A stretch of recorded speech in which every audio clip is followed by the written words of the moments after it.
La politique économique et fiscale du gouvernement Ayrault peut apparaître illisible, confuse, erronée. Elle n'en a pas moins sa logique, ou plutôt sa double logique. D'une part, tout faire pour maintenir la consommation, d'autre part, ne rien faire qui puisse peser sur le pouvoir d'achat des ménages les plus défavorisés.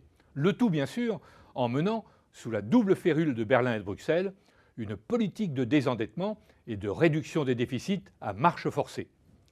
Les socialistes se réfèrent aux travaux de quelques économistes keynésiens qui estiment que la croissance française ne tient que par la consommation des ménages, à la différence de l'Allemagne, dont la croissance est tirée par les exportations. Pour conserver ce peu de croissance qui nous reste et respecter les objectifs de réduction des déficits, vous savez, les fameux 3%, eh bien, il ne faut donc pas augmenter la TVA et, si possible, ne pas toucher à la CSG, du moins à celle sur les revenus du travail. Pour trouver des recettes, les pouvoirs publics et Bercy, dont l'imagination fiscale est désormais totalement débridée, n'ont eu d'autre recours que de matraquer fiscalement tous ceux qui n'appartiennent pas aux classes populaires, tous ceux qui gagnent plus que le salaire moyen, c'est-à-dire autour de 1 600 € par personne et par mois.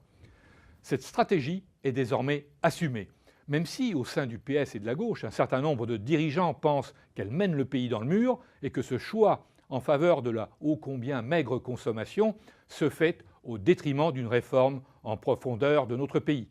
Car voilà 15 ans et même 20 ans que la France, que les élites françaises ont choisi de privilégier la consommation plutôt que l'investissement, le court terme plutôt que le long terme.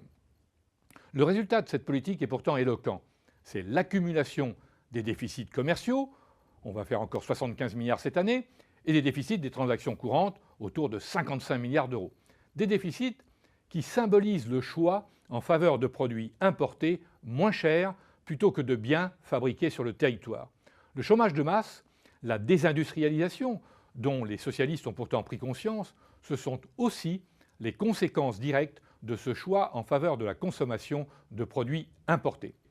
Alors, on nous dit que lutter contre la désindustrialisation prendra du temps, que ce n'est pas aussi simple, que cela passe par la combinaison de multiples actions.